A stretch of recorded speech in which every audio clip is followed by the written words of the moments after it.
राजा पृथु बोले, हे नारद जी, आपने कार्तिक मास में स्नान का फल कहा।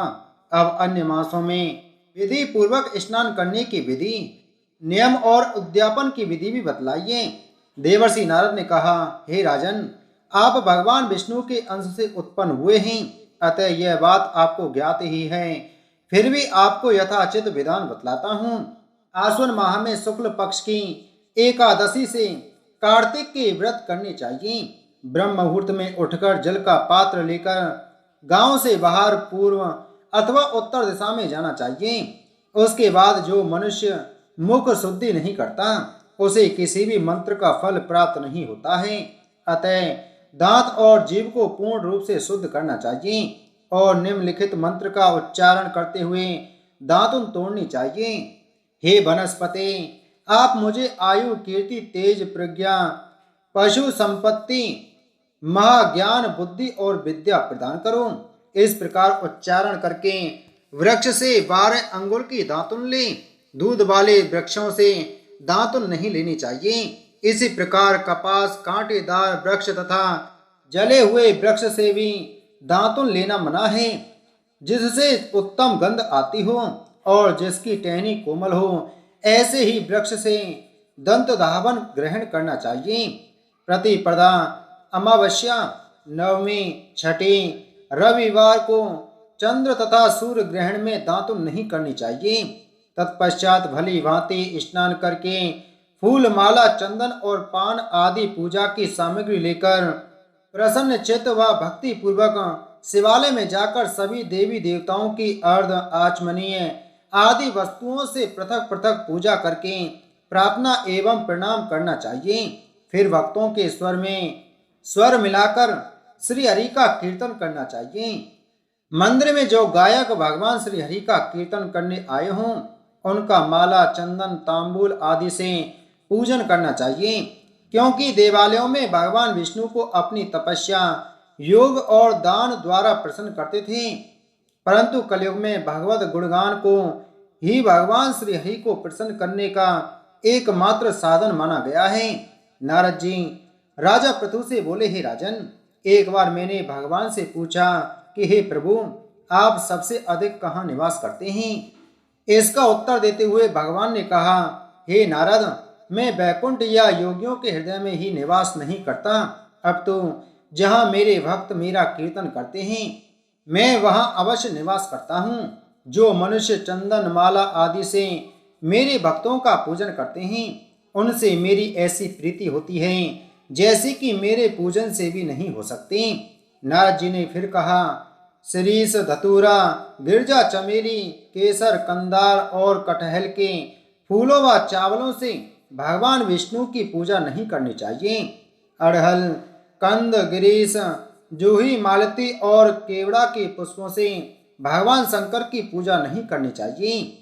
जिन देवताओं की पूजा में जो फूल निर्दिष्ट हैं, उन्हीं से उनका पूजन करना चाहिए। पूजन समाप्ति के बाद भगवान से क्षमा प्रार्थना करनी चाहिए, यथा, हे सुरेश्वर, हे देव, ना मैं मंत्र जानता हूँ, ना क्रिया, मैं भक्ति से भी हीन हूँ। मैंने जो कुछ भी आपकी पूजा की है उसे पूरा करें। ऐसी प्रार्थना करने के पश्चात साष्टांग प्रणाम करके भगवत कीर्तन करना चाहिए। श्री हरि की कथा सुननी चाहिए और प्रसाद ग्रहण करना चाहिए। जो मनुष्य उपरोक्त विधि के अनुसार कार्तिक व्रत का अनुष्ठान करते हैं, वह जगत के सभी दुखों को भोगते हुए अंत में मुक्ति को प्राप्त करते हैं। नारद जी बोले, जब 2 घड़ी रात बाकी रही, तब तुलसी की मृतिका, वस्त्र और कलश लेकर जलाशय पर जाए। कार्तिक में जहाँ कहीं भी प्रत्येक जलाशय के जल में स्नान करना चाहिए। गर्म जल की अपेक्षा ठंडे जल में स्नान करने से 10 गुना पुण्य होता है। उससे 100 गुना पुण्य बाहरी कुएं के जल में स्नान करने से होता है। उससे अधिक पुण्य बावड़ी में और उससे भी अधिक पुण्य पोखर में स्नान करने से होता है। उससे 10 गुना झरनों में और उससे भी अधिक पुण्य कार्तिक में नदी स्नान करने से होता है। उससे भी 10 गुना पुण्य वहां होता है जहां 2 नदियों का संगम हो, और यदि कहीं 3 नदियों का संगम हो, तब तो पुण्य की कोई सीमा ही नहीं। स्नान से पहले भगवान का ध्यान करके स्नानार्थ संकल्प करना चाहिए। फिर तीर्थ में उपस्थित देवताओं को क्रमशः अर्ध आचमनीय आदि देना चाहिए। अर्ध मंत्र इस प्रकार हैं। हे कमलनाथ, आपको नमस्कार है। हे जलसाई भगवान, आपको प्रणाम है। हे ऋषिकेश, आपको नमस्कार है। मेरे दिए अर्ध को आप ग्रहण करें। बैकुंठ, प्रयाग तथा बद्रिकाश्रम में जहाँ कहीं भगवान विष्णु गए, वहाँ उन्होंने 3 प्रकार से अपना पांव रखा था। वहाँ पर ऋषि वेद यज्ञों सहित सभी देवता मेरी रक्षा करते रहे। हे जनार्दन, हे दामोदर, हे देवेश, आपको प्रसन्न करने हेतु मैं कार्तिक मास में विधि विधान से ब्रह्म मुहूर्त में स्नान कर रहा हूँ। आपकी कृपा से मेरे सभी पापों का नाश हो। हे प्रभु, कार्तिक मास में व्रत तथा विधि पूर्वक स्नान करने वाला मैं अर्घ देता हूँ। आप राधिका सहित ग्रहण करें। हे कृष्ण, हे बलशाली, राक्षसों का संहार करने वाले भगवान, हे पापों का नाश करने वाले, कार्तिक मास में प्रतिदिन दिए हुए मेरे इस अर्घ द्वारा कार्तिक स्नान का व्रत करने वाला फल मुझे प्राप्त हो। तत्पश्चात विष्णु, शिव तथा सूर्य का ध्यान करके जल में प्रवेश कर नाभि के बराबर जल में खड़े होकर विधि पूर्वक स्नान करना चाहिए। गृहस्थी को तिल और आंवले का चूर्ण लगाकर तथा विधवा स्त्री या यति को तुलसी की जड़ की मिट्टी लगाकर स्नान करना चाहिए। सप्तमी, अमावस्या, नवमी, त्रयोदशी, द्वितीया, दशमी आदि तिथियों को आंवला तथा तिल से स्नान करना वर्जित है। स्नान करते हुए निम्न शब्दों का उच्चारण करना चाहिए। जिस भक्ति भाव से भगवान ने देवताओं के कार्य के लिए 3 प्रकार का रूप धारण किया था, वही पापों का नाश करने वाले भगवान विष्णु अपनी कृपा से मुझे पवित्र बनाए। जो मनुष्य भगवान विष्णु की आज्ञा से कार्तिक व्रत करता है, उसकी इंद्र आदि सभी देवता रक्षा करते हैं। इसलिए वह मुझको पवित्र करें।